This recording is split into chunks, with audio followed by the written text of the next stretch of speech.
The relation between exercise and diet should be like a fish and water, not should be like a fish and fisherman.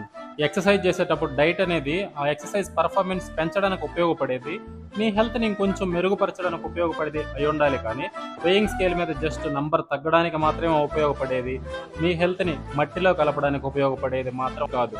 కాదు కూడదు, మాకు just weighing scale మీద number తగ్గితే చాలు అనుకుంటున్నారా? ఇంకా మీకంటే విఐపీలు ఎవరూ ఉండరు. మ్యాటర్ చెప్పకుండా సోది చెప్తున్నవేంద్రా అనిపిస్తుంది కదా. మీకు ఫస్ట్ డైట్ ఫాలో అవ్వాలంటే బేసిక్ అవేర్నెస్ అబౌట్ క్యాలరీస్ అంటే ఏంటో మినిమం తెలియాలి. కాబట్టి మీకందరికీ తెలియడం కోసం యూట్యూబ్లో క్యాలరీస్ గురించి ఒక లాంగ్ వీడియో చేస్తున్నాను. వీడియో లింక్ మన బ్రాడ్కాస్ట్ ఛానల్లో ఉంది, జాయిన్ అయిపోయి చూసేయండి. లేదా బయోలో ఉంది, అక్కడి నుంచి అయినా యూట్యూబ్లోకి వెళ్ళి వీడియో అయితే కంప్లీట్గా చూడండి. మీకు ఒక అవేర్నెస్ అనేది వస్తుంది. అందులో డైట్ ప్లాన్ వీడియోస్ కూడా ఉంటాయి, అవి కూడా చూసేయండి guys. Stay fit, be healthy.